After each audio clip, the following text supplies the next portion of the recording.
নমস্কার, আমি মৌমিতা আর আপনারা দেখছেন আমার কুকিং চ্যানেল স্বাদের সন্ধানে। আজকে আমি রান্না করব সর্ষে দিয়ে পমফ্রেট মাছ। এই সময়টা বাজারে পমফ্রেট মাছ ভীষণভাবে অ্যাভেলেবেল থাকে, তাই জন্য আজকে আমি এই রেসিপিটা বানাচ্ছি। তার জন্য আমি মাঝারি সাইজের 5টা পমফ্রেট মাছ নিয়ে নিয়েছি। দেখুন মাছগুলো ভীষণ ফ্রেশ। আমি মাছগুলো ভালোভাবে ধুয়ে পরিষ্কার করে নিয়েছি। চলুন এবার রান্নাটা শুরু করা যাক। পমফ্রেট মাছের ঝাল করার জন্য আমি এখানে 5টা মাঝারি সাইজের পমফ্রেট মাছ নিয়ে নিয়েছি। মাছটা ভালো করে কেটে নিয়ে ধুয়ে নিয়েছি। এখন আমি মাছে নুন আর হলুদ মাখিয়ে নেব। হলুদ দিয়ে নিচ্ছি প্রথমে।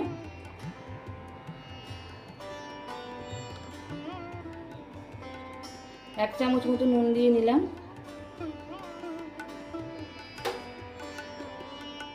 ভালো করে মাখিয়ে নিতে হবে। মাছে নুন হলুদ মাখানো হয়ে গেছে ভালো করে। এখন মাছগুলোকে আমি এক এক করে ভেজে নিচ্ছি।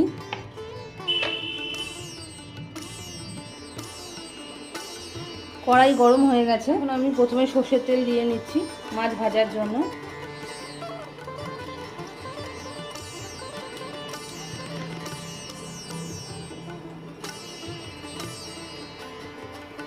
তেল গরম হয়ে গেছে। প্রথমে একটু নুন ছড়িয়ে নিচ্ছি।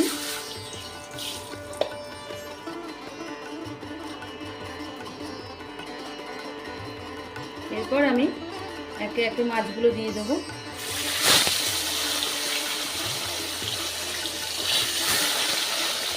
মাছগুলো মাঝারি সাইজে, তাই দুটো করে ভেজে নেব। মাছ ভাজাটা হয়ে গেছে। এখন মাছের ঝালটা বানিয়ে নেব। মাছ ভাজা তেলেই রান্নাটা হবে। প্রথমে এতে হাফ চামচ কালো জিরে দিয়ে নিচ্ছি। এখানে আমি বড় চামচের 4 চামচ সর্ষে গুঁড়োর মধ্যে গরম জল মিশিয়ে একটা ঘন পেস্ট তৈরি করে রেখেছিলাম, সেটা আমি তেলের মধ্যে দিয়ে দিচ্ছি।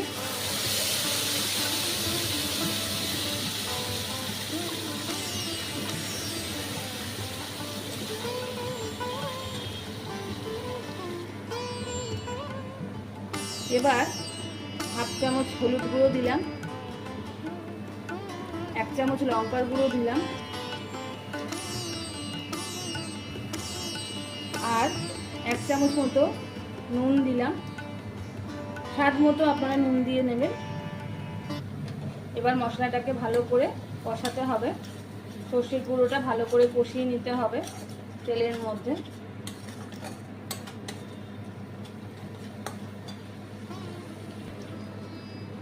দেখুন তেল ছেড়ে দিয়েছে।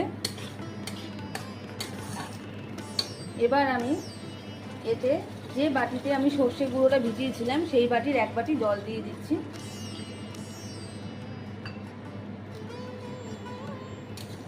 একটু ফুটে আসলে আমি মাছগুলো এর মধ্যে দিয়ে দেব।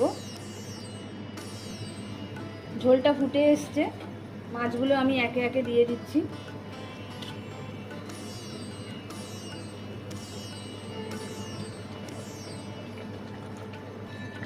এই সময় আমি 3টে কাঁচা লঙ্কা চিড়ে রেখেছি, সেগুলো ঝোলের মধ্যে দিয়ে দিচ্ছি, ঝালের মধ্যে।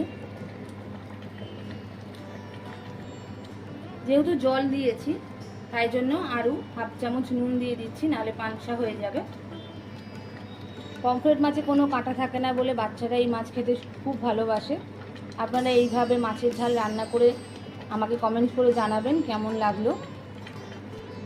মাছের ঝাল হয়ে এসছে, আমি ওপর থেকে ধনেপাতা ছড়িয়ে দিচ্ছি।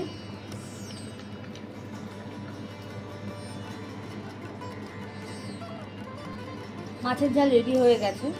এখন আমি সার্ভিং বলে ঢেলে নেব। পমফ্রেট মাছের ঝাল রেডি।